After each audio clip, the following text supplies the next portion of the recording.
Hello friends, welcome to my channel. तो चलिए देखते हैं यूपीएससी प्रीलिम्स 2024 के लिए डेली क्यूज 24/11/2023 के लिए।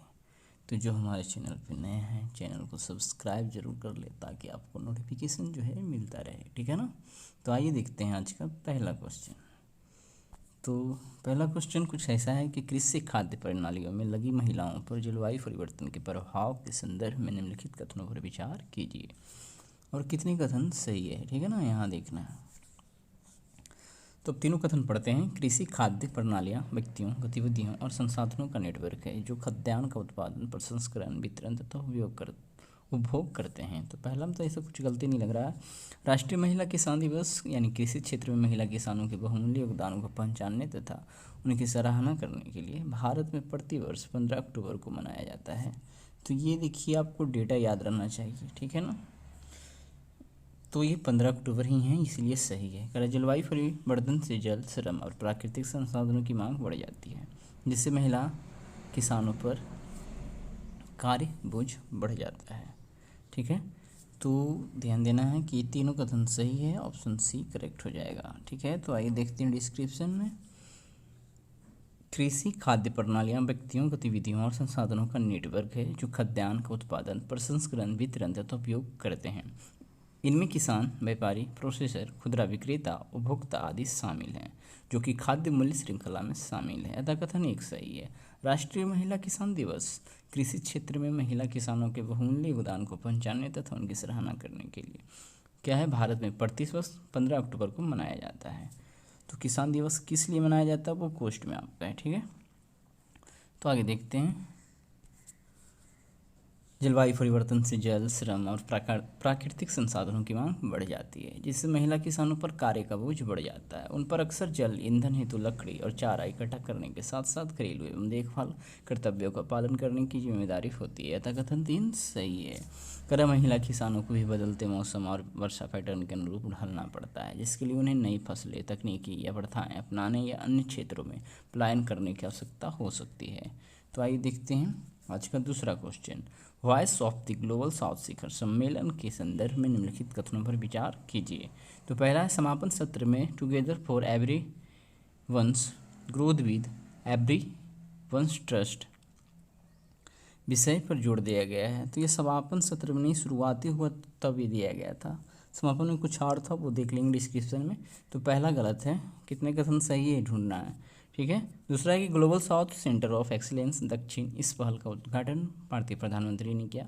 इसका उद्देश्य ज्ञानकोश तथा थिंक टैंक के रूप में कार्य करके विकासशील देशों के बीच सहयोग को बढ़ावा देना है। और यहाँ पे दूसरा कथन सही, केवल 2 आंसर भी करेक्ट हो जाएगा, ठीक है। आगे देखते हैं। वॉइस ऑफ ग्लोबल साउथ शिखर सम्मेलन। भारत ने हाल ही में वर्चुअल तरीके से आयोजित अपना दूसरा वॉइस ऑफ ग्लोबल साउथ शिखर सम्मेलन संपन्न किया। यह शिखर सम्मेलन जनवरी 23 में उद्घाटन शिखर सम्मेलन के बाद संपन्न हुआ, जो राष्ट्रों के बीच एकजुटता को बढ़ावा देने तथा ग्लोबल साउथ में अपने नेतृत्व को सशक्त करने की भारत की प्रतिबद्धता को दर्शाता है। उद्घाटन सत्र together for everyone's growth with everyone's trust पर केंद्रित था, ठीक है। ये था क्वेश्चन में। जबकि समापन सत्र में global south together for one future पर जोड़ दिया गया। अतः कथन एक सही नहीं है।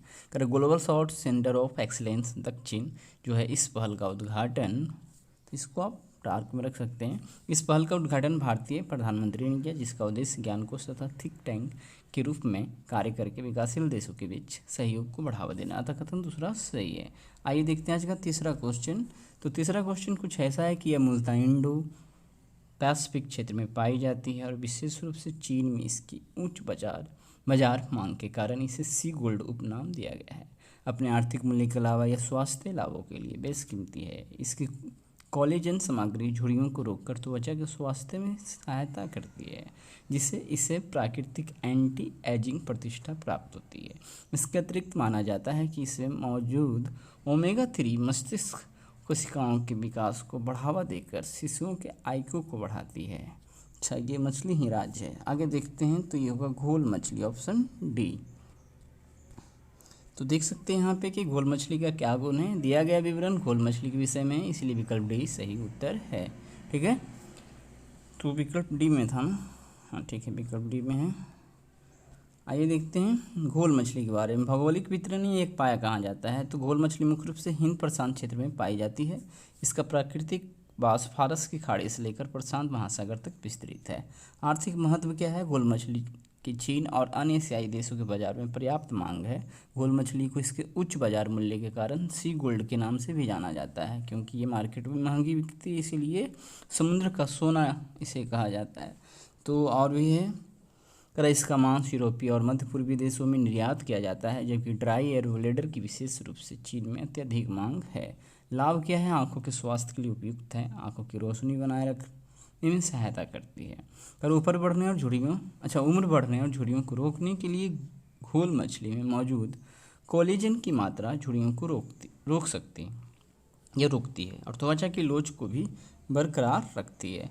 अगर इसे नियमित रूप से खिलाया जाए तो घोल मछली में मौजूद ओमेगा 3 की मात्रा शिशुओं के इंटेलिजेंस कॉन्सेंट में सुधार करती है। यह मस्तिष्क कोशिकाओं के विकास में भी सहायता करती है। तो आइए देखते हैं आज का अगला क्वेश्चन। कोलकली के विषय में निम्नलिखित कथनों में से कौन सा सही है? ठीक है, कोलकली, तो ये है ऑप्शन सी। कोलकली में प्रत्येक कलाकार छोटी छोटी छड़ियों को घुमाते हुए विशेष कदमों के साथ लय बनाए रखते हुए घेरे में चलते हैं। ठीक है, तो यहाँ पे आप देख सकते हैं कि कोलकली केरल के मालाबार क्षेत्र की एक लोक कला सेंट थॉमस यानी यीशु मसीह के शिष्यों में से एक के भारत आगमन की स्मृति में प्रदर्शित की जा रही है, जो 52वीं ईस्वी में केरल तट पर मुजीरिस यानी क्रेंगनौर में उतरे थे। जगह का नाम है ये। लगभग 200 वर्षों के इतिहास के साथ कोलकली कला के बारे में कहा जाता है कि इसमें कलारीपयट्टू के तत्व शामिल हैं, जो केरल और तमिलनाडु में प्रचलित एक आर्सल आर्ट है। ठीक है, इसमें प्रत्येक कलाकार छोटी छोटी छड़ियों को घुमाते हुए विशेष कदमों के साथ लय बनाए रखते हुए एक घेरे में चलते हैं। तथा विकल्प सही है। जैसे जैसे संगीत का तारत्व या पिच बढ़ता है, प्रदर्शन के चरमोत्कर्ष तक पहुंचने तक गति बढ़ती जाती है। जैसे जैसे नृत्य आगे बढ़ता है, घेरा फैलता है और कम होता जाता है।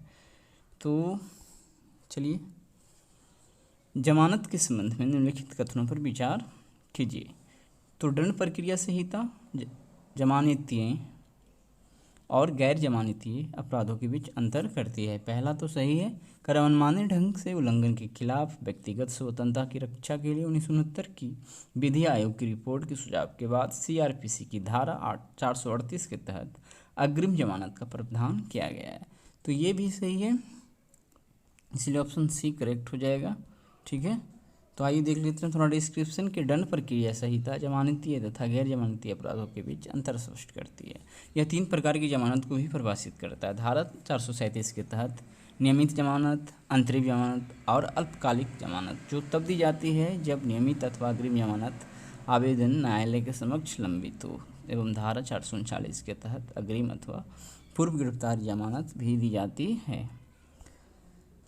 आगे यहाँ है कि सीआरपीसी की धारा 438 के तहत अग्रिम जमानत का प्रावधान तब पेश किया गया था जब वर्ष 1969 में 41वें विधि आयोग की रिपोर्ट में एक ऐसे उपाय की आवश्यकता की सिफारिश की गई थी जो किसी की व्यक्तिगत स्वतंत्रता के मनमाने उल्लंघन से बचाता है, जैसे कि जब राजनेता अपने विरोधियों को झूठे मामलों में हिरासत में लेते हैं। अतः कथन दूसरा सही था।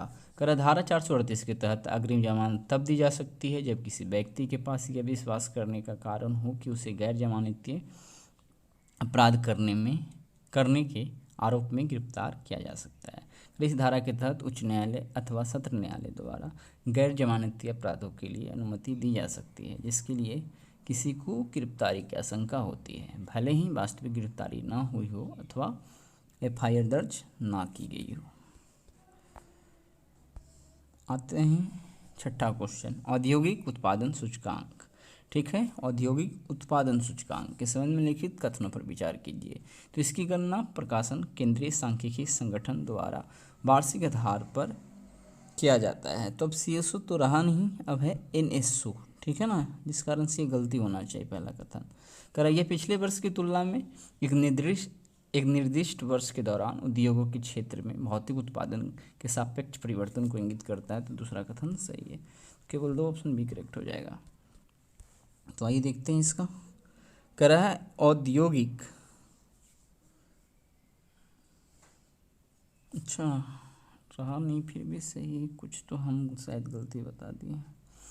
ठीक है, तो सी ओ से तो उसमें विलय हो गया, लेकिन यहाँ पे फिलहाल सी ओ से ही लिखा हुआ है, इस कारण से ये गलती नहीं है, वार्षिक आधार पर है ना, मासिक आधार पर किया जाता है। ठीक है, चलिए यहाँ पे गलती है। ठीक है, पहले तो क्वेश्चन में सी एस ओ ही रहता था, इसीलिए अभी भी सी एस ओ लिखा हुआ है।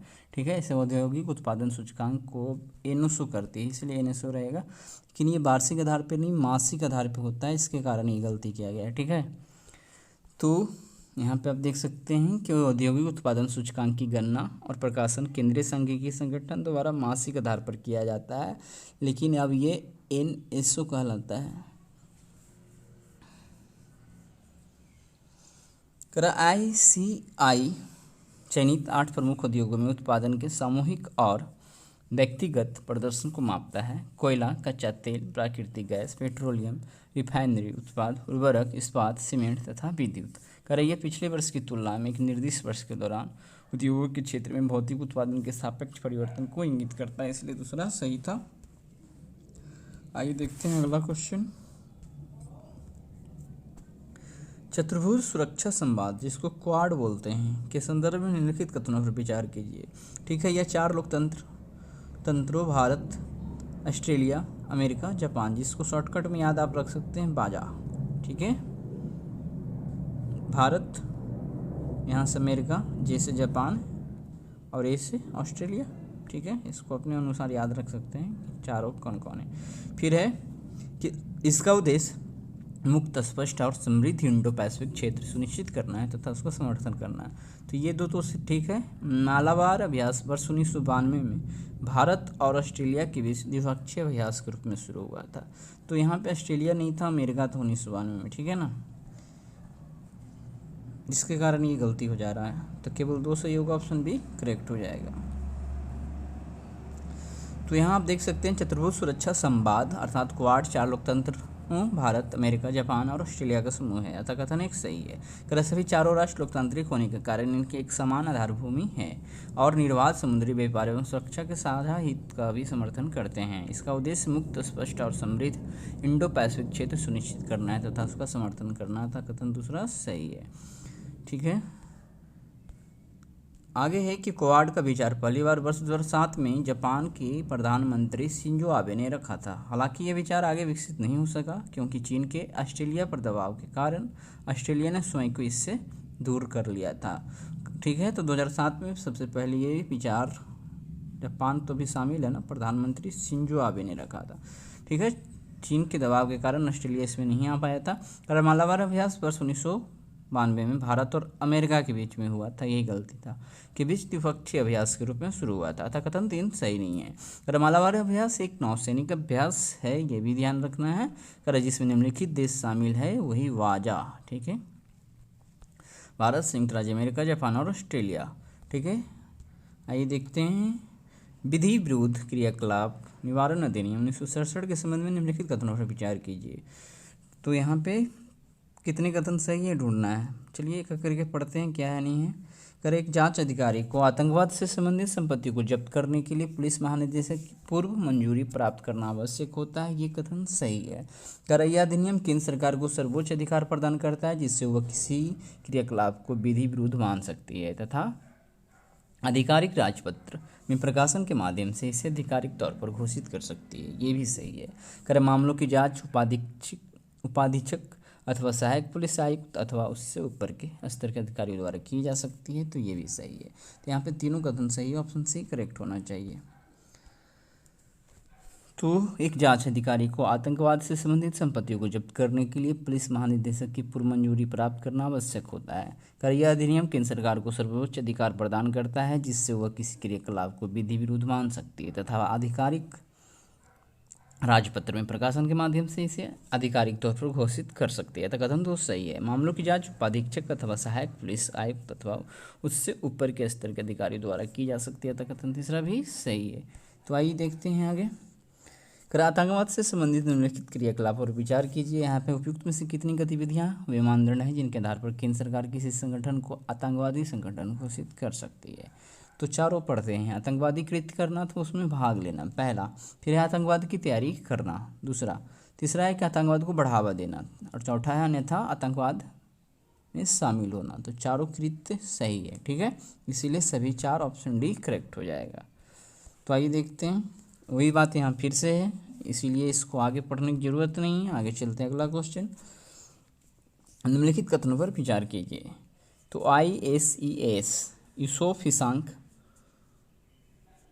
इंस्टीट्यूट में आसियान अध्ययन केंद्र द्वारा दक्षिण पूर्व एशिया 2023 सर्वेक्षण से पता चलता है कि क्षेत्र में मुख्य चिंताएं आर्थिक मंदी, संभावित सैन्य तनाव और आसियान में कथित अक्षमता है।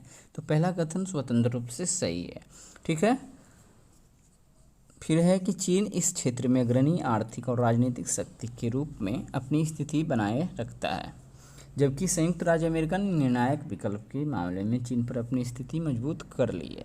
जापान सबसे भरोसेमंद प्रमुख शक्ति बना हुआ है। तो यहाँ पे 2 अलग अलग कथन है, ठीक है। उस कथन की व्याख्या कर रहा हो ऐसा तो कुछ मालूम नहीं पड़ता है, लेकिन ऐसे क्वेश्चन को आप अपने स्तर पे क्या है प्रैक्टिस कीजिए तो अच्छा रहे, ठीक है। तो दोनों कथन सही है लेकिन व्याख्या नहीं कर रहा, ऑप्शन बी करेक्ट हो जाएगा। करा ISES में आसियान अध्ययन केंद्र, तो वही बात को रिपीट किया गया है, ठीक है।